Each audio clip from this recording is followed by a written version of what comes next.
എന്തായിരിക്കണം ഒരു സ്റ്റുഡൻറ്റിൻ്റെ ideal journey? നമ്മുടെ മുന്നിലേക്ക് വരുന്ന ഒരൊറ്റ കുട്ടിയും വെറുതെ അല്ല വരുന്നത്. അവർക്ക് എങ്ങനെ റാങ്ക് ലിസ്റ്റ് കയറണം? സ്മാർട്ട് അപ്രോച്ചാണ് ഇനി നമുക്ക് വേണ്ടത്. എങ്കിൽ മാത്രമേ നമുക്ക് ആ കോമ്പറ്റീഷനിൽ ഓടി നിൽക്കാൻ പറ്റുള്ളൂ. ഈ ടെക്നോളജി കിട്ടിയ കൊണ്ട് മാത്രം പരീക്ഷ പാസ്സാവാൻ പറ്റുമോ? ഞാൻ പ്രിപ്പയർ ചെയ്തുകൊണ്ടിരിക്കുന്ന സമയത്ത് ഓരോ ദിവസവും ക്വസ്റ്റ്യൻസ് ചെയ്തിട്ട് എൻ്റെ തെറ്റിയ ഏരിയ ഏതാണെന്ന് ഞാൻ വളരെ കഷ്ടപ്പെട്ടിരുന്ന് കണ്ടുപിടിച്ചിരുന്ന ഒരു സമയം ഉണ്ടായിരുന്നു. എനിക്കറിയില്ല എൻ്റെ സിലബസിനനുസരിച്ചുള്ള ടോപ്പിക്കിന്റെ നോട്ട് ഏതാണ്, ഞാൻ തപ്പി കണ്ടുപിടിക്കേണ്ട ഒരു അവസ്ഥ. നല്ല ക്ലാസ് മിസ് ചെയ്യാൻ പറ്റില്ല, നല്ല ടെസ്റ്റ് മിസ് ചെയ്യാൻ പറ്റില്ല, നല്ല ചോദ്യങ്ങളും നല്ല മോട്ടിവേഷനോട് കൂടി മുന്നോട്ട് പോയാൽ മാത്രമേ ഒരു എക്സാം പാസ്സാവാൻ പറ്റത്തുള്ളൂ. ഇത് ചെയ്തില്ലെങ്കിൽ അവർ ജയിക്കില്ല എന്നുള്ളൊരു ബോധ്യം അവർക്ക് തുടക്കത്തിലേ ഉണ്ടായിരിക്കണം. നിങ്ങൾക്ക് ഉണ്ടാവുന്ന ആ ഒരു ഇൻസ്റ്റിങ്ക്റ്റ് ഉണ്ടല്ലോ, ഈ ക്വസ്റ്റ്യനുമായിട്ട് ബന്ധപ്പെട്ട് എന്താണ് പഠിക്കേണ്ടതെന്നുള്ളത്.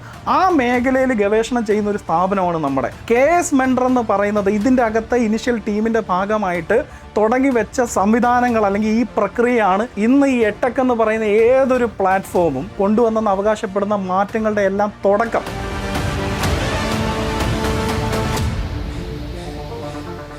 അപ്പോൾ നമ്മൾ സംസാരിച്ചുകൊണ്ടിരുന്നത് ടെക്നോളജിയെ കുറിച്ചാണ് അല്ലേ, ഈ അല്ലെങ്കിൽ പ്രീവിയസ് ഇയർ ക്വസ്റ്റ്യൻസിൻ്റെ ഇമ്പോർട്ടൻസിനെ കുറിച്ചാണ്. അതെങ്ങനെ ടെക്നോളജി ഉപയോഗിച്ച് നമ്മൾ സോൾവ് ചെയ്യുന്നു എന്നുകൂടെ നമ്മൾ പറഞ്ഞു. പക്ഷേ ഇവിടെ സ്റ്റുഡൻസ് അവരെ മനസ്സിൽ ഇപ്പോൾ വന്നിരിക്കുന്ന ഒരു ഡൗട്ട് ഇതായിരിക്കും, ശരി ഇത്രമാത്രം ടെക്നോളജി ഉണ്ട്, ഞങ്ങൾക്കിത് കിട്ടി, പക്ഷേ ഈ ടെക്നോളജി കിട്ടിയ കൊണ്ട് മാത്രം പരീക്ഷ പാസ്സാവാൻ പറ്റുമോ? അല്ലെങ്കിൽ PYQൻ്റെ അനാലിസിസ് കിട്ടിയ കൊണ്ട് മാത്രം പരീക്ഷ പാസ്സാവാൻ പറ്റുമോ? അവിടെ എനിക്ക് പലപ്പോഴും തോന്നിയിട്ടുള്ള കാര്യം, എല്ലാ സ്റ്റുഡൻറ്റും കടന്നു പോകേണ്ട ഒരു ജേണി ഉണ്ട്. ആ ജേണിയിൽ അവർ ചില കാര്യങ്ങൾ, നമ്മൾ പലപ്പോഴും പറയില്ലേ നീ ഇത് ചെയ്യണം ഇത് ചെയ്യണം, പക്ഷെ ഞാൻ പറയും ചില കാര്യങ്ങൾ ഇത് ചെയ്തില്ലെങ്കിൽ അവർ ജയിക്കില്ല എന്നുള്ളൊരു ബോധ്യം അവർക്ക് തുടക്കത്തിലേ ഉണ്ടായിരിക്കണം. ഇപ്പോൾ റിവിഷൻ, അല്ലെങ്കിൽ മോട്ടിവേഷൻ, അല്ലെങ്കിൽ വേണ്ട മെറ്റീരിയൽ പഠിക്കുക, ഇതൊക്കെ ഭയങ്കര നിർബന്ധമുള്ള കാര്യമാണ് അല്ലേ. അപ്പോൾ നമ്മൾ പറഞ്ഞു നമുക്ക് വേണമെങ്കിൽ ഒരു 300 ചോദ്യത്തിൻ്റെ, ഇപ്പോൾ അടുത്ത 10th പ്രിലിംസിൻ്റെ ഭാഗമായിട്ട് നമ്മളൊരു 300 ചോദ്യം പ്രെഡിക്റ്റ് ചെയ്യാൻ പോവുക ഈ കമ്മ്യൂണിറ്റിയുടെ മുന്നിൽ. അപ്പോൾ അവിടെ ഈ 300 ചോദ്യം പ്രെഡിക്റ്റ് ചെയ്ത് അവരുടെ കയ്യിൽ കൊടുത്താലും അതിന് അവരൊരു കൺസെപ്ഷൻ നോളേജ് കിട്ടണമെങ്കിൽ അവർ എന്ത് ചെയ്യണമായിരുന്നു? ഈ ജേണിയിലൂടെ പോയവർക്ക് ഇത് കുറച്ചുകൂടെ എളുപ്പമായിരിക്കും. അപ്പം നമ്മൾ ഇനി സംസാരിക്കേണ്ട അതിനെക്കുറിച്ചാണ്, എന്തായിരിക്കണം ഒരു സ്റ്റുഡൻറ്റിൻ്റെ ഐഡിയൽ ജേണി. ഇത് പറയുന്നതിന് മുമ്പ് നമ്മളെല്ലാവരും ഒരു കാലഘട്ടത്തിൽ ഈ കോമ്പറ്റേറ്റീവ് പരീക്ഷകൾ ഉണ്ടായിരുന്ന ആൾക്കാരാണ്.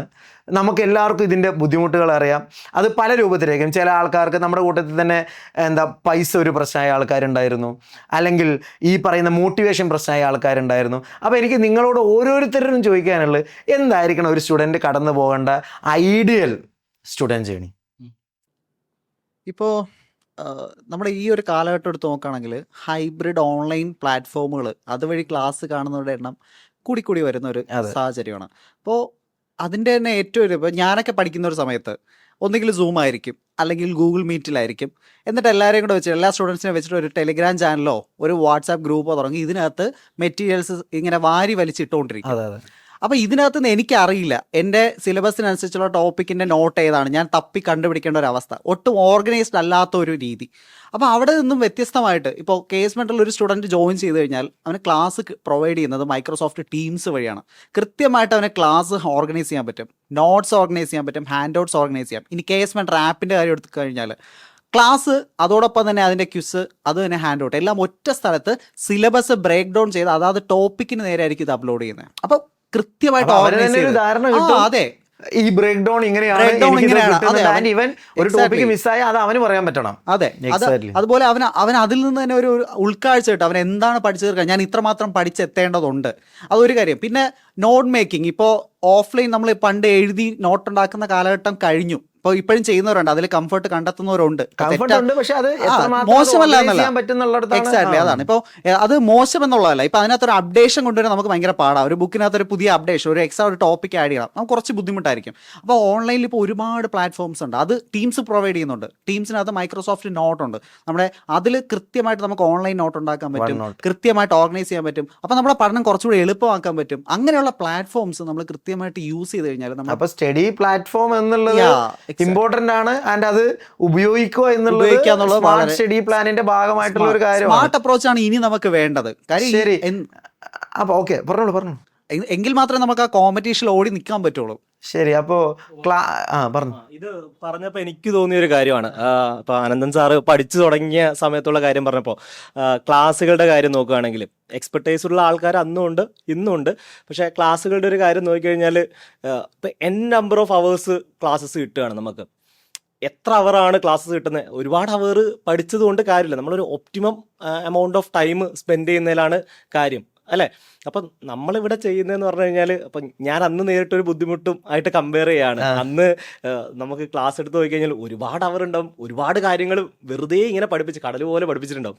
അപ്പോൾ നമുക്ക് ഇവിടെ എനിക്കൊരു ചേഞ്ച് ഫീൽ ചെയ്തത് എന്താണെന്ന് വെച്ച് കഴിഞ്ഞാൽ, നമ്മളൊരു ഒപ്റ്റിമം നമ്പർ ഓഫ് അവേഴ്സ് മാത്രമാണ് നമ്മള് ക്ലാസ്സിന് മുമ്പ് തന്നെ ഈ സബ്ജക്ട് ഈ അവറിലാണ് പഠിപ്പിക്കേണ്ടത്. അതെ, ഈ ഒരു സബ്ജക്ട് പഠിപ്പിച്ച് തീർക്കാനുള്ള ഒരു മിനിമം അവറും ഉണ്ട്, മാക്സിമം അവറും ഉണ്ട്. ഇതിനിടയിൽ നിന്നിട്ടാണ് നമ്മൾ ക്ലാസ്സസ് ഒക്കെ കൊടുക്കുന്നത്.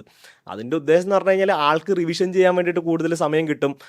അതുപോലെ അല്ലെ, അതുപോലെ തന്നെ എനിക്ക് തോന്നുന്നു പണ്ടൊക്കെ നമ്മൾ ഫേസ് ചെയ്തിരുന്ന പ്രശ്നം, ക്ലാസ്സിന് ശേഷം ടീച്ചർ പോകും, എന്നിട്ട് നമ്മളോട് പറയും നീ ലെറ്റ്സ് ലക്ഷ്മികാന്ത് വായിച്ചോ, അല്ലെങ്കിൽ നീ സ്പെക്ട്രം വായിച്ചോ. നമുക്കിവിടെ എന്താ പറയുക, ലക്ഷ്മികാന്ത് സ്പെക്ട്രം വായിക്കാൻ പറയാൻ ടീച്ചർ വേണ്ടല്ലോ, അതിന്റെ ആവശ്യമില്ല. അതാണ്. അപ്പൊ അവിടെയാണ് നമ്മളിവിടെ ഒരു കോംപ്രിഹെൻസീവ് ആയിട്ട് ഒരു മെറ്റീരിയൽ നമ്മൾ നല്ല രീതിയിൽ വലിയൊരു കാര്യമായിരുന്നു. അതെ. അപ്പൊ ഞാനും ഇത് ഇപ്പൊ നേരത്തെ പറഞ്ഞ പോലെ ഞാൻ ഇപ്പോഴും ഒരു എന്താ പറയാ, റാങ്ക് ഫയല് വീട്ടിൽ കീപ്പ് ചെയ്യുന്നുണ്ട്, ഞാൻ പഠിക്കാൻ തുടങ്ങിയ കാലത്തുള്ള. അപ്പോൾ അതിൽ നിന്ന് വ്യത്യസ്തമായെന്ന് പറഞ്ഞു കഴിഞ്ഞാൽ നമുക്ക് അപ്ഡേറ്റഡ് ആയിട്ടുള്ള മെറ്റീരിയൽസ് കിട്ടിക്കൊണ്ടിരിക്കുകയാണ്. ഒരു ബൾക്ക് ആയിട്ടുള്ള ഒരു ബുക്ക് എന്നുള്ള ഒരു ചിന്താഗതിയിൽ നിന്ന് മാറിയിട്ട് ബ്രേക്ക് ഡൗൺ ആയിട്ടുള്ള. എനിക്ക് കഴിഞ്ഞ ദിവസം ഒരു മെസ്സേജ് വന്നായിരുന്നു, സെക്രട്ടറി അസിസ്റ്റന്റ് പഠിക്കാനുള്ള റാങ്ക് ഫയൽ ഏതാണ് എന്ന് ചോദിച്ചിട്ട്. ഇപ്പോഴും പൂർണ്ണമായിട്ട് എന്നുള്ള ഒരു എന്നെയും പേടിപ്പിക്കുന്നു. അതെ, അതായത് ഞാൻ പറഞ്ഞു തരുന്ന പറഞ്ഞാൽ ഇപ്പൊ ഈ ഒരു ചെറിയ ബ്രേക്ക് ഡൗൺ ആയിട്ടുള്ള ഒരു മെറ്റീരിയൽ കിട്ടിക്കഴിഞ്ഞാൽ ആ ഒരു വ്യക്തിയെ ഒരു ആസ്പിരന്റിനെ സംബന്ധിച്ചിടത്തോളം ആൾക്ക് റിവൈസ് ചെയ്യാൻ വേണ്ടിയിട്ട് അത് റിവിഷൻ എന്നുള്ളതാണ് സത്യം പറഞ്ഞ നമ്മുടെ മടി ശരിക്കും റിഫ്ലക്ട് ചെയ്യുന്ന ഒരു കാര്യം, അല്ലേ? നമ്മളെല്ലാവരും റിവിഷൻ, നമ്മൾ പറയും പല ടെക്നിക്കുകൾ, പോമോഡോറോ ടെക്നിക്, പല ടെക്നിക്കുകൾ നമ്മുടെ മുന്നിൽ അല്ലേ. 25 മിനിറ്റ് പഠിക്കുക, 7 ദിവസം കഴിഞ്ഞ് റിവിഷൻ ചെയ്യുക, ഇതെല്ലാം ഉണ്ട്. പക്ഷേ ഇങ്ങനെയൊക്കെ ആണെങ്കിലും നമ്മൾ റിവിഷൻ ചെയ്യില്ല.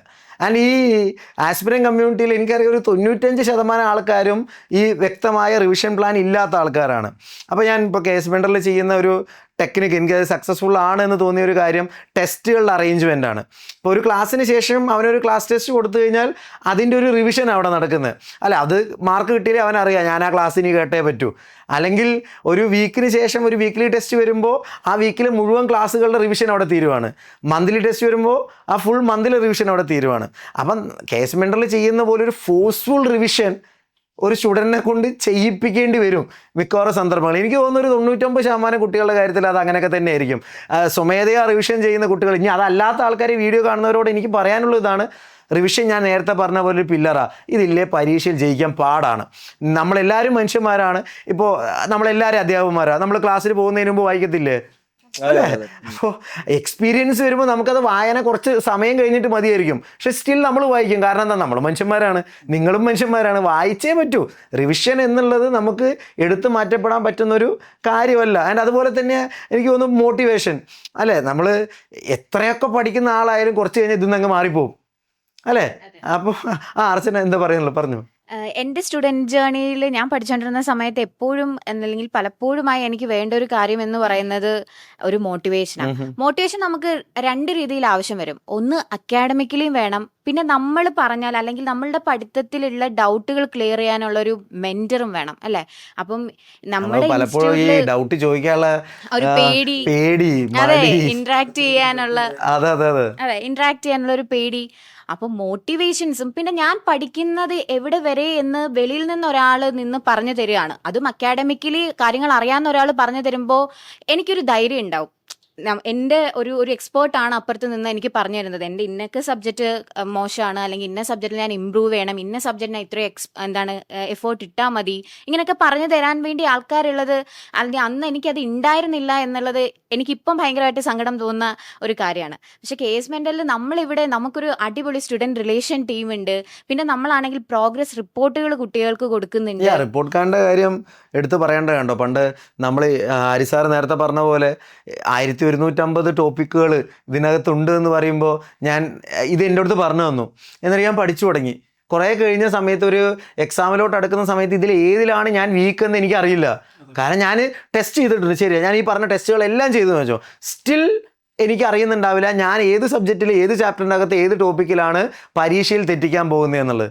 അവിടെ നിങ്ങളൊന്ന് ആലോചിച്ച് നോക്കിക്കുക. ഒരാൾ നിങ്ങളെ വിളിച്ച് പറയാണ്, ഇപ്പോൾ കേസ് മെൻറ്ററിൽ അതേ പ്രോസസ്സ് തന്നെ ഞാൻ പറയുകയാണ്, ഒരാൾ വിളിച്ച് പറയാണ്, മോനെ നീ ഹിസ്റ്ററിയിലെ ഈ ചാപ്റ്ററിൽ ഈ ടോപ്പിക്കിൽ നീ തുടർച്ചയായി തെറ്റിക്കുന്നുണ്ട്, നിൻ്റെ ക്ലാസ്സിലെ ഐഡിയൽ സ്റ്റുഡൻറ്റ് ജേണിയിൽ നിന്ന് നീ ഇങ്ങോട്ടാണ് പോകുന്നത്, നീ ഇത് ശരിയാക്കിയാൽ മാത്രം നീ പരീക്ഷ പാസ്സാവും. ഇതാണ് ഈ റിപ്പോർട്ട് കാർഡ് സംവിധാനം ആക്ച്വലി കുട്ടികൾ സ്വയം ജനറേറ്റ് ചെയ്യേണ്ട ഒരു കാര്യമാണ്, നമ്മൾ ചെയ്യുന്ന ഒരു കാര്യം. അത് പറഞ്ഞപ്പോഴാണ് ഞാൻ പ്രിപ്പയർ ചെയ്തുകൊണ്ടിരിക്കുന്ന സമയത്ത് ഓരോ ദിവസവും ക്വസ്റ്റ്യൻസ് ചെയ്തിട്ട് എന്റെ തെറ്റിയ ഏരിയ ഏതാണെന്ന് ഞാൻ വളരെ കഷ്ടപ്പെട്ടിരുന്ന് കണ്ടുപിടിച്ചിരുന്ന ഒരു സമയം ഉണ്ടായിരുന്നു.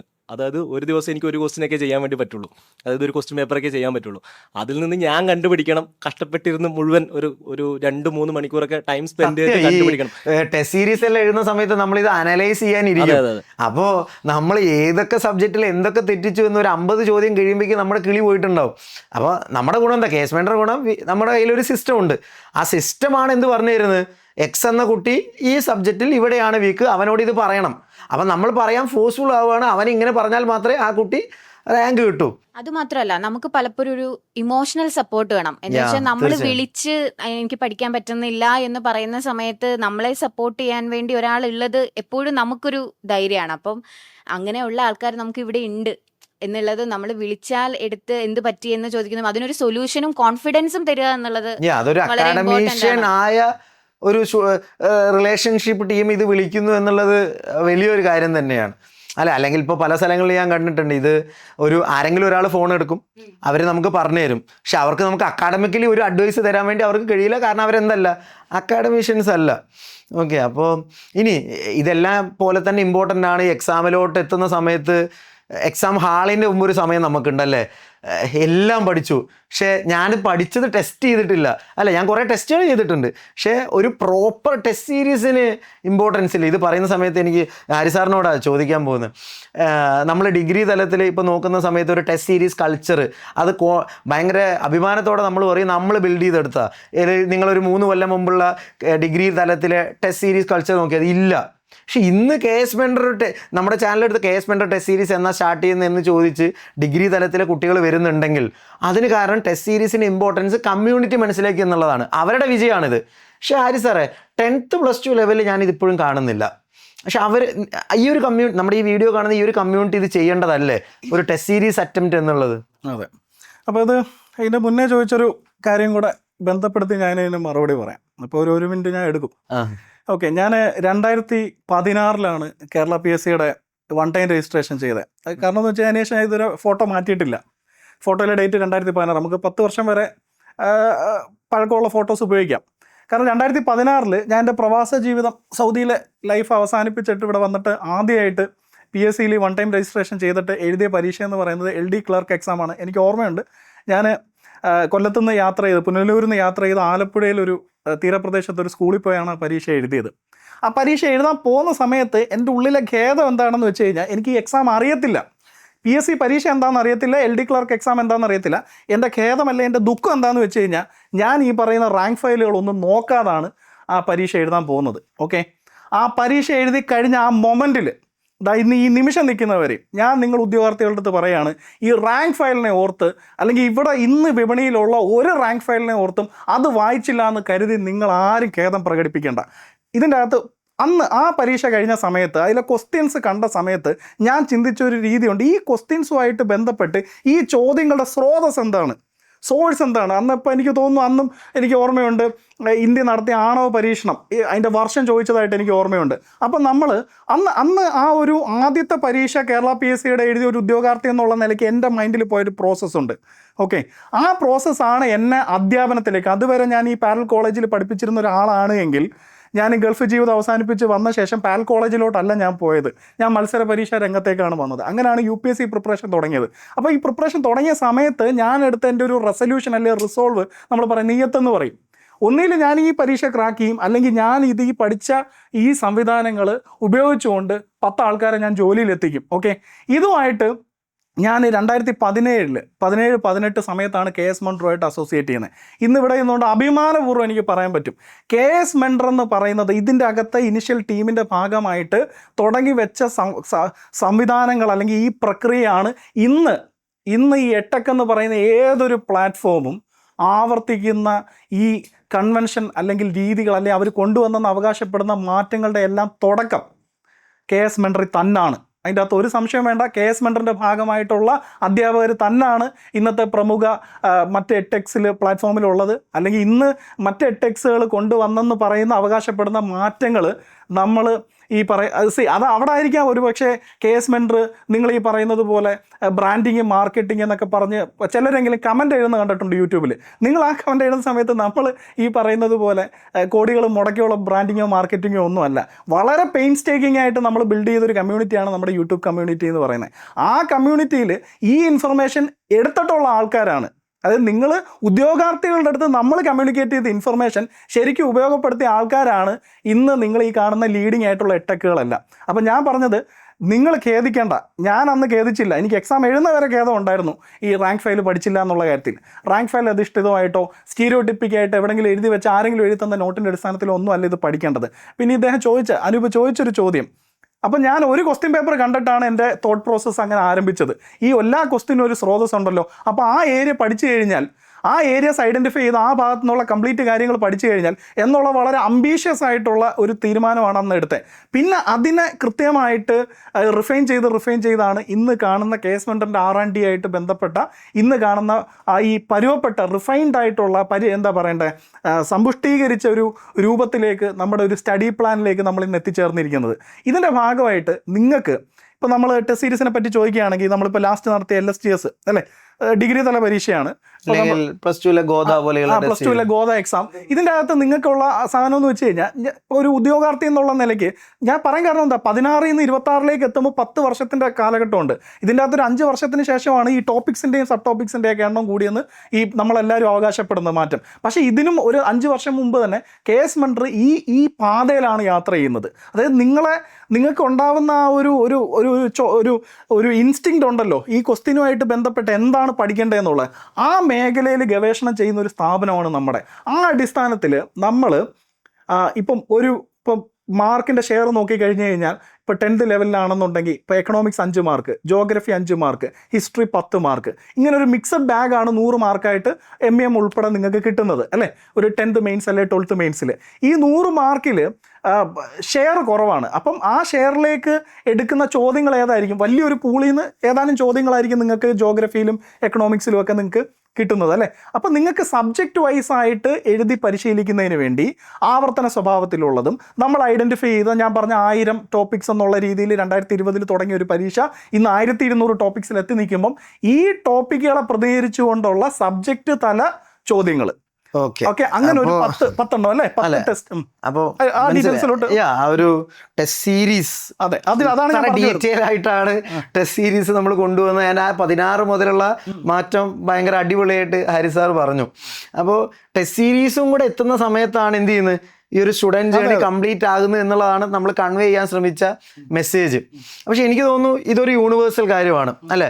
ഏതൊരു കോമ്പറ്റീറ്റീവ് പരീക്ഷയ്ക്കും ഇങ്ങനെ പോയാൽ മാത്രമേ ഒരു കുട്ടി ജയിക്കൂ. ഇതാണ് ഞങ്ങൾ കമ്മ്യൂണിക്കേറ്റ് ചെയ്യാൻ ശ്രമിക്കുന്നത്. ലൈക്ക് നിങ്ങൾ ഇതൊന്നും മിസ് ചെയ്യാൻ പാടില്ല. നിങ്ങൾ നല്ല ക്ലാസ് മിസ് ചെയ്യാൻ പറ്റില്ല, നല്ല ടെസ്റ്റ് മിസ് ചെയ്യാൻ പറ്റില്ല, നല്ല ചോദ്യങ്ങളും നല്ല മോട്ടിവേഷനോട് കൂടി മുന്നോട്ട് പോയാൽ മാത്രമേ എന്ത് ചെയ്യാൻ പറ്റൂ.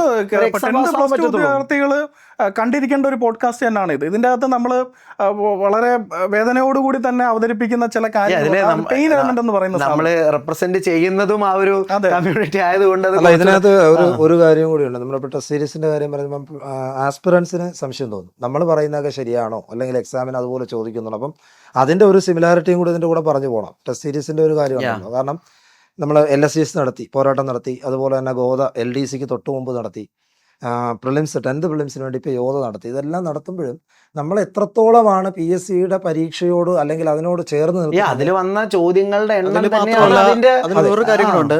നമ്മൾ PSCയുടെ മാറ്റത്തെ മുൻകൂട്ടി കണ്ട ഒരു കാര്യം കൂടാണ്. അന്ന് SI ടെസ്റ്റ് സീരീസ് നടക്കുമ്പോൾ പൊതുവെ സ്റ്റുഡൻസ് പറയുന്നത് ഇത്രയും ടഫ് ചോദ്യം PSC ചോദിക്കുമെന്നാണ്. തീർച്ചയായും എനിക്ക് അവിടെയാണ് പറയാൻ വന്നത്. ഇപ്പൊ 10th പ്ലസ് 2 ഇങ്ങനെ ഒരു പോഡ്കാസ്റ്റ് ആയിട്ട് നമ്മൾ വരുമ്പോഴും നമ്മൾ ഉദ്ദേശിച്ച് ഈ ഡിഗ്രി തലത്തിൽ ഞങ്ങൾ എന്താണോ സക്സസ്ഫുള്ളി നടപ്പാക്കി ഞങ്ങളത് കുറച്ച് ലാർജർ സ്കെയിലിൽ 10th പ്ലസ് 2 ലെവൽ നടപ്പാക്കാൻ പോകുന്നു.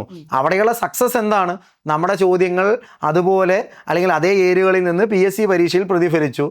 ഈ അനന്ത സാറ് പറഞ്ഞ exam പോലെ hall ൽ ഇരുന്നപ്പോ SI അവർക്ക് മനസ്സിലായി. എക്സാം ഇത്ര ടഫാക്കുന്ന സമയത്ത് എനിക്ക് ഓർമ്മയുണ്ട്, അന്ന് നമ്മുടെ ഗോകുൽദാസിനോടെല്ലാം കുട്ടികൾ വന്ന് ചോദിച്ചു, നിങ്ങൾ എന്ത് പരീക്ഷയെ നടത്തുന്നത് ഇത്. പക്ഷെ അന്ന് പരീക്ഷ ഇപ്പൊ LSCS കഴിഞ്ഞ സമയത്ത് ഇതേപോലെ ഒരു കുട്ടി വന്ന് എൻ്റെ അടുത്ത് പറഞ്ഞു, പരീക്ഷാ ഹാളിൽ ഒരു കുട്ടി പുറകിലോട്ടിരുന്ന് ടീച്ചറോട് ഇങ്ങനെ ചോദിക്കുക, ടീച്ചർ 1/2 മണിക്കൂറായാ 1 മണിക്കൂറായാ. അപ്പോൾ അവിടെ അതായത് ഇത് ഇത് നമ്മുടെ പരീക്ഷാ ഹാളിൽ ഒരുപാട് വട്ടം നടന്നു. അന്ന് ആ ടെസ്റ്റ് സീരീസ് എഴുതി പോയവർക്ക് എന്തായി, ഇത് ഭയങ്കര എളുപ്പത്തിൽ നടന്നു. കാരണം ഇങ്ങനെയാണ് PSCയുടെ മാറ്റം എന്ന് ഞങ്ങൾക്കറിയാം, ഞങ്ങളത് ഇംപ്ലിമെന്റ് ചെയ്യുന്നു. നിങ്ങൾ KS മെൻഡറുമായിട്ട് അസോസിയേറ്റ് ചെയ്തോ ഇല്ലയോ, നിങ്ങൾ ഇതിലൂടെ പോയാലേ നിങ്ങൾ എന്ത് ചെയ്യുള്ളൂ, ശരിയാണ്, പരീക്ഷ പാസ്സാകാൻ പറ്റും. ഈ മാറ്റങ്ങളെ അനുവദിക്കാതിരിക്കുന്നത് വഴി നടക്കുന്ന ഒരു ചൂഷണമുണ്ട്. മാറ്റങ്ങൾ നമ്മുടെ തടയാൻ പറ്റില്ല. അതല്ല, മാറ്റങ്ങളെ അനുവദിക്കാതിരിക്കുന്നത് വഴി സാമ്പത്തികമായിട്ട് എങ്ങനെ ഉദ്യോഗാർത്ഥികളെ ചൂഷണം ചെയ്യാം. ശരി, അവിടെ ഒരു സോഷ്യൽ കോസ്റ്റ് ഉണ്ട് കേട്ടോ ഇതിന്റെ പിന്നിൽ. അതാണ് ആ ഒരു ആംഗിൾ നമ്മൾ പറഞ്ഞേ പറ്റത്തുള്ളൂ. അത് സത്യസന്ധമായിട്ട് തന്നെ പറയാം. ഇതിനകത്ത് ഒരു കൺക്ലൂഷൻ അല്ലെങ്കിൽ ഈ ഒരു ഭാഗം അല്ലെങ്കിൽ നമ്മുടെ ഒരു സ്റ്റുഡൻറ് ജേണി എന്ന് പറഞ്ഞു നിർത്തുമ്പോൾ തന്നെ നമുക്ക് ഈ 5 പേര് അല്ലെങ്കിൽ നമ്മുടെ ഈ 6 പേര് ഇരുന്ന് സംസാരിക്കുമ്പോൾ ഞാൻ കണ്ട ഒരു കാര്യം, എൻ്റെ മുന്നിൽ കഴിഞ്ഞ വർഷങ്ങളായിട്ട് എൻ്റെ മുന്നിൽ വന്ന 6 സ്റ്റുഡൻസാണ്. ഓരോരുത്തരും ഫേസ് ചെയ്ത വിഷയം. ഇപ്പം അനന്ത് സാറ് പറഞ്ഞ പോലെ പ്ലാറ്റ്ഫോം ഇല്ലായിരുന്നു എന്നൊരു വിഷയം, മോട്ടിവേഷൻ ഇല്ലായിരുന്നു. മോട്ടിവേഷൻ എന്ന് പറഞ്ഞാൽ മെന്റർ എന്ന് പറയുന്ന വെറുതെ ആരെങ്കിലും പിടിച്ചിരുത്തി മെന്റർഷിപ്പ് നടത്തുന്ന ഒരുപാടടുത്ത് ഞാൻ ഒരുപാട് സ്ഥാപനങ്ങൾ കഴിഞ്ഞിട്ടാണ് ഞാൻ ഇവിടെ വരുന്നത്. അപ്പം സ്വാഭാവികമായിട്ടും അതല്ല ഇവിടെ അക്കാഡമിക് ലെവലിൽ പ്രാവീണ്യം തെളിയിച്ച ആൾക്കാരാണ് ഇവിടെ മെന്റർഷിപ്പിൽ ഇരിക്കുന്നത്. ഒന്നത്.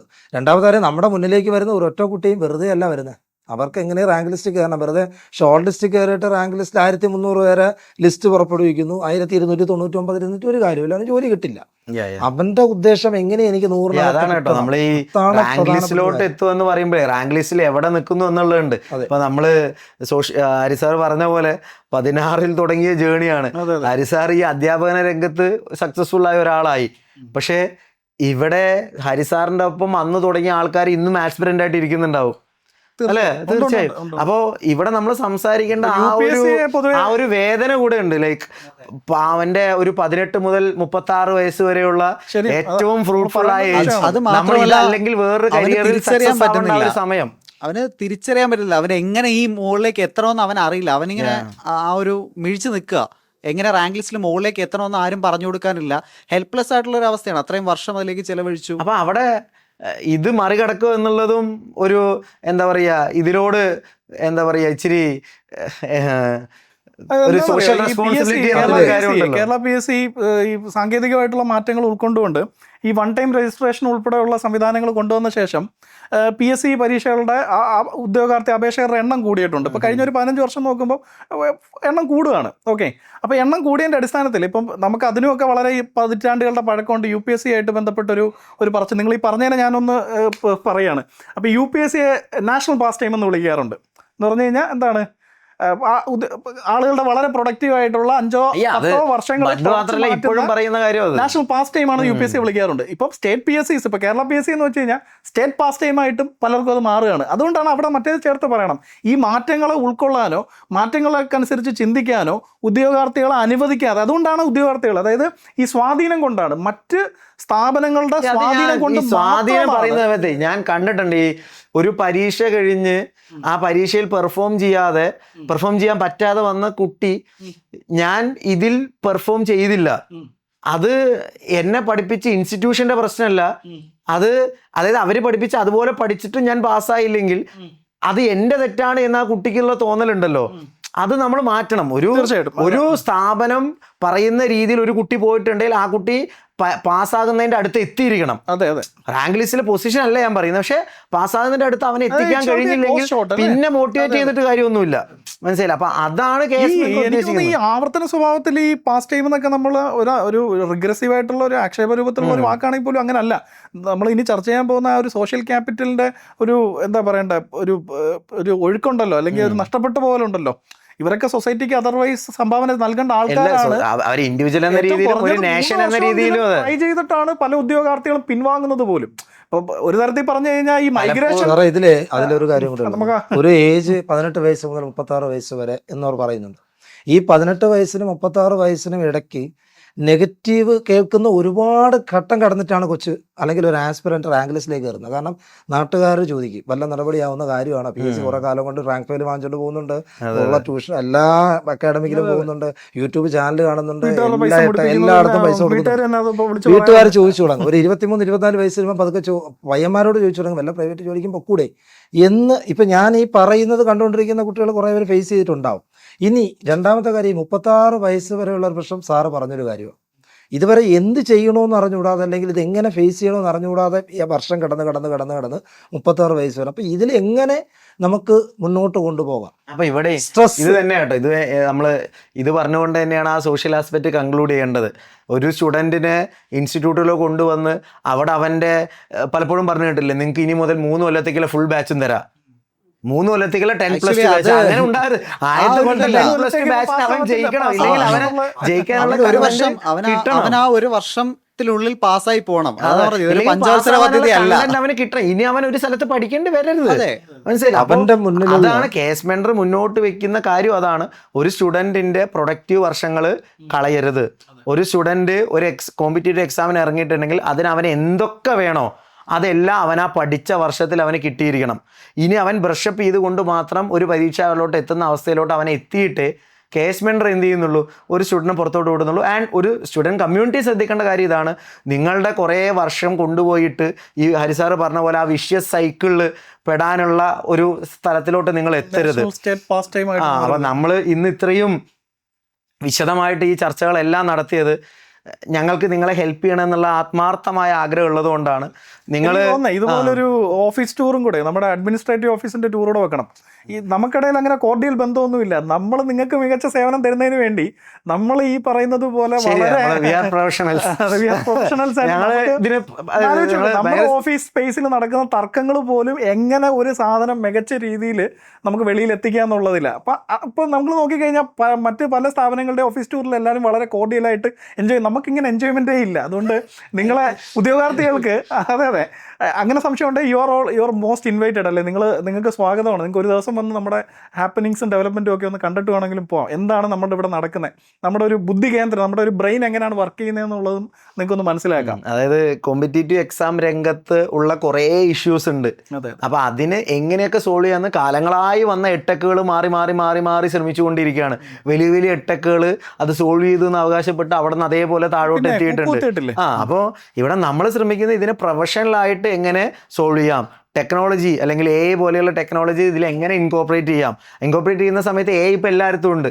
അപ്പോൾ അതിനെ എങ്ങനെ ഇതിലോട്ട് ഇൻകോപ്പറേറ്റ് ചെയ്തുകൊണ്ട് ഒരു സൊല്യൂഷനായിട്ട് മുന്നോട്ട് കൊടുക്കുക എന്നുള്ളതാണ് എന്ത് ചെയ്യുന്നത് കേസ് മെൻഡർ ചെയ്യുന്നത്. ആൻഡ് അതിൻ്റെ ഭാഗമായിട്ട് തന്നെയാണ് ഇപ്പോൾ 10+2 ലെവലിലോട്ട് നമ്മൾ ലോഞ്ച് ചെയ്യുന്ന എല്ലാ കോഴ്സുകളും ഈ ആസ്പെക്റ്റിലാണ്. അപ്പോൾ എനിക്ക് തോന്നുന്നു അതിനെക്കുറിച്ച് ആ കോഴ്സുകളെ കുറിച്ചുള്ളൊരു ധാരണ കൂടെ, കാരണം കുട്ടികൾ ഇത്രയും കേൾക്കുമ്പോൾ ഇതിൽ വലിയൊരു വിഭാഗം കുട്ടികൾക്ക് തോന്നും ഓക്കെ എങ്കിൽ നമ്മൾ ഇത്രയും ശ്രമിച്ചു, ഇനി കേസ് മെൻഡർ എന്നുള്ളൊരു ഓപ്ഷൻ കൂടെ നമുക്കൊന്ന് ട്രൈ ചെയ്ത് നോക്കാം എന്ന് ആഗ്രഹിക്കുന്ന കുട്ടികൾക്ക് നമ്മൾ കൊടുക്കാൻ പോകുന്ന എന്തായിരുന്നു സാറേ? സാറേ അതിൽ നമ്മൾ ഒരുപാട് കോഴ്സ് ചെയ്യുന്നുണ്ട്. ഇപ്പോൾ ഫോഴ്സ് അല്ലെങ്കിൽ ഫോഴ്സിനെ അല്ലെങ്കിൽ യൂണിഫോം പോസ്റ്റ് ആഗ്രഹിക്കുന്ന കുട്ടികൾക്ക് വേണ്ടി ഫോഴ്സിൻ്റെ ക്ലാസ്സുകൾ 10+2 കോമൺ ബാച്ചുകൾ. അപ്പം ഞാൻ ഈ പറഞ്ഞ പോയിന്റിൽ തന്നെ വരാം, ഒരുപാട് നോക്കി ഇനി നമുക്ക് കേസ് മെൻഡറോടെ നോക്കാം എന്ന ലെവൽ നോക്കുമ്പോൾ കുറേ പൈസ അവിടെ കൊണ്ട് കൊടുത്തു, കുറേ പൈസ ഇവിടെ കൊണ്ട് കൊടുത്തു. അതിനുശേഷം നമുക്ക് കേസ് മെൻഡറിലൂടെ കുറച്ച് പൈസ കൊണ്ട് തരാം, ഒരു 3 വർഷം പഠിച്ച് നോക്കാം. എന്നിട്ട് ഒന്നും കിട്ടാതെ പോകുന്നതിനേക്കാൾ നല്ലത് നമ്മൾ എന്താണ് എന്ന് അവരറിയണം, നമ്മുടെ ക്ലാസ് എന്താണെന്ന് അവരറിയണം, നമ്മുടെ ഹാൻഡ് ഔട്ട് എന്താണെന്ന് അറിയണം.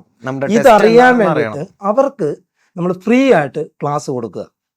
ജോയിൻ ചെയ്യുന്ന കുട്ടികൾക്ക് ഫ്രീ ആയിട്ട് ആദ്യം ക്ലാസ് നമ്മൾ കൊടുക്കുകയാണ്. ബൂട്ട് ക്യാമ്പ്, അതായത് ജനുവരി മാസം 15-ാം തീയതി മുതൽ, ഈ മാസം 15-ാം തീയതി മുതൽ ഫ്രീ ബൂട്ട് ക്യാമ്പ്, ഒരു 30 മണിക്കൂർ ക്ലാസ് ഞങ്ങൾ കൊടുക്കുന്നു. അതിൽ കൊടുക്കുന്നത് ഇത്രയേ ഉള്ളൂ, ലൈവ് ക്ലാസ് ഉണ്ടാവും, അതിൻ്റെ ഏറ്റവും ടോപ്പ് മോസ്റ്റ് ഉള്ള റെക്കോർഡിങ് എന്ന് പറയുമ്പോൾ വെറുതെ ലൈവ് നമ്മളത് റെക്കോർഡ് ചെയ്ത് കൊടുക്കുകയല്ല ചെയ്യുന്നത്, സ്റ്റുഡിയോ റെക്കോർഡിംഗ് ആണ്. അത് ക്ലാസ് ആയിട്ട് തന്നെ അവർക്ക് കൊടുക്കുന്നു.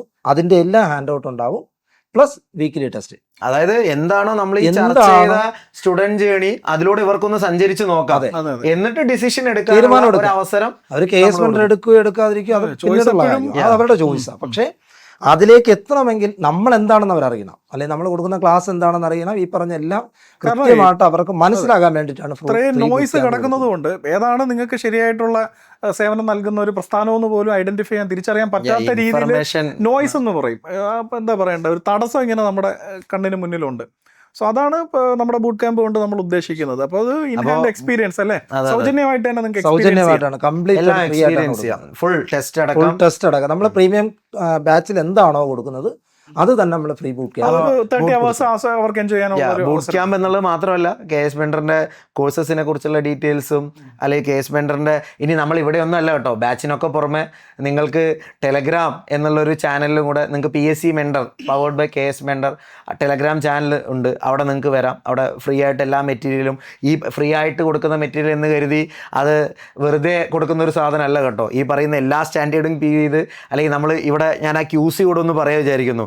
ഒരു ചോദ്യം KS മെൻറ്ററിൽ നിന്നൊരു സ്റ്റുഡൻറ്റിലോട്ട് എത്തണമെങ്കിൽ 3 ലെവൽ ഓഫ് QC കഴിയണം. അതിൽ ഏത് തലത്തിൽ റിജക്ട് ചെയ്താലും പിന്നെ ആ ഒരു ക്വസ്റ്റ്യൻ എന്ത് ചെയ്യില്ല, സ്റ്റുഡൻറ്റിലോട്ട് എത്തില്ല. അപ്പോൾ ഈ എനിക്ക് യാത്ര തോന്നുന്നില്ല എന്ന് കേട്ടോ പറഞ്ഞാൽ ഇങ്ങനെയൊക്കെ blood റിജിഡ് bath പ്രോസസ്സ് ആണല്ലേ? വെച്ചുകൊണ്ട് ഒരാൾ ഒരു ഇൻസ്റ്റിറ്റ്യൂട്ട് ഉണ്ട് എന്നുള്ളത്. പുഷ്പങ്ങൾ വിതറിയൊക്കെയല്ല അവിടെ ഭയങ്കര അല്ലല്ല, അവിടെ ഭയങ്കര, അത് ഞാൻ മുമ്പ് പറഞ്ഞ പോലെ നമ്മൾ ഭയങ്കര പ്രൊഫഷണലിയാണ് ഇതിനെ കാണുന്നത്. അതെ. ആൻഡ് നിങ്ങൾ ഇവിടെ വരുന്ന സമയത്ത് നിങ്ങൾ ഈ എക്സാം പാസ്സാകാൻ വന്ന ഒരാളാണ് എന്നുള്ള പൂർണ്ണ ധാരണയോടുകൂടിയാണ് ഞങ്ങൾ ഓരോ കാര്യങ്ങളും ചെയ്യുന്നത്. അപ്പോൾ ഞാൻ ഈ പറഞ്ഞ പോലെ ടെലഗ്രാം ചാനലുണ്ട്, അല്ലെങ്കിൽ PSC മെൻറ്റർ എന്ന യൂട്യൂബ് ചാനൽ നിങ്ങൾക്ക് സബ്സ്ക്രൈബ് ചെയ്യാം.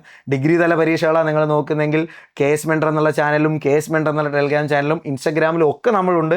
അവിടെ എല്ലാം വന്ന് KS മെൻറ്റർ എക്സ്പീരിയൻസ് ചെയ്തുകൊണ്ട് നിങ്ങൾക്ക് എന്ത് ചെയ്യാം, KS മെൻറ്ററിനെ ചൂസ് ചെയ്യണോ വേണ്ടതെന്ന് തീരുമാനിക്കാം. അപ്പോൾ KS മെൻറ്ററിനെ നിങ്ങൾക്ക് അടുത്തറിയാൻ വേണ്ടി നമ്മുടെ ഫ്രീ ബൂട്ട് ക്യാമ്പ് ഉണ്ട്, അല്ലെങ്കിൽ KS മെൻറ്ററിലെ കോഴ്സുകളിലോട്ട് നിങ്ങൾക്ക് നേരിട്ട് എൻറോൾ ചെയ്യാം. അതും അല്ലെങ്കിൽ KS മെൻറ്റർ ടെലഗ്രാം ചാനലും യൂട്യൂബ് ചാനലും എല്ലാം ഉണ്ട്. ഞാൻ അവിടെ ഒന്നുകൂടെ ഓർമ്മിപ്പിക്കുവാണ്, നിങ്ങൾ 10th +2 ലെവലിലാണെങ്കിൽ PSC മെൻറ്റർ എന്ന യൂട്യൂബ് ചാനലും PSC മെൻറ്റർ എന്ന ടെലഗ്രാം ചാനലും PSC മെൻറ്റർ എന്ന ഇൻസ്റ്റാഗ്രാം ചാനലും നിങ്ങൾക്ക് വിസിറ്റ് ചെയ്യാം. അതല്ല നിങ്ങൾ ഡിഗ്രി തലത്തിലോ അതിന് മുകളിലോ പരീക്ഷകളാണ് നോക്കുന്നെങ്കിൽ KS മെൻറ്ററിൻ്റെ ചാനലുകളിൽ നിങ്ങൾക്ക് വരാം. ഓക്കെ, അപ്പോൾ ഞാൻ ഒന്നുകൂടെ പറയട്ടെ, നമ്മൾ ഈ എൻ്റയർ പോഡ്കാസ്റ്റ് ചെയ്തത് നിങ്ങളെ ഹെൽപ്പ് ചെയ്യുക. അടുത്തൊരു പരീക്ഷാ സീസൺ തുടങ്ങുക, 10th +2 ഡിഗ്രി ഫുൾ പരീക്ഷാ സീസൺ തുടങ്ങുന്ന സമയമാണ്. ഇനി ഒരു അബദ്ധം ഈ വീഡിയോ കാണുന്ന ഒരു ആസ്പിരൻ്റ് ഉണ്ടാവരുത് എന്നുള്ള ഒരൊറ്റ ഉദ്ദേശത്തിലാണ് നമ്മൾ ഈ വീഡിയോ ചെയ്യുന്നത്. അപ്പോൾ ഇവിടെ വന്ന നമ്മുടെ എൻ്റയർ ടീമിനും ഇവിടെ വരാൻ പറ്റാതെ പോയ അല്ലെങ്കിൽ KS മെൻറ്ററിലെ ആ വലിയൊരു ടീമിനും ഞാൻ ഈ ഒരു സമയത്തിൽ നന്ദി പറയുകയാണ്. ആൻഡ് ഈ വീഡിയോ മുഴുവനായിട്ട് കണ്ട ആസ്പിരൻ്റ് കമ്മ്യൂണിറ്റിയോടും നമുക്ക് പറയാനുള്ളത് ഇതാണ്, നിങ്ങൾ ഏറ്റവും പ്രൊഫഷണലായിട്ട് ഈ എക്സാമുകളെ കാണുക, അങ്ങനെ തന്നെ ഡീൽ ചെയ്യുക. അങ്ങനെ ചെയ്തു കഴിഞ്ഞാൽ നമ്മൾ നേരത്തെ പറഞ്ഞ പോലെ വിജയം ഉറപ്പാണ്. ഇതൊരു past time ആയിട്ട് മാറത്തില്ല. ഇതൊരു പാസ്റ്റ് ടൈം ആയിട്ട് മാറില്ല. എല്ലാവർക്കും KS മെൻറ്ററിൻ്റെ ഒരു ഓൾ ദ ബെസ്റ്റ്.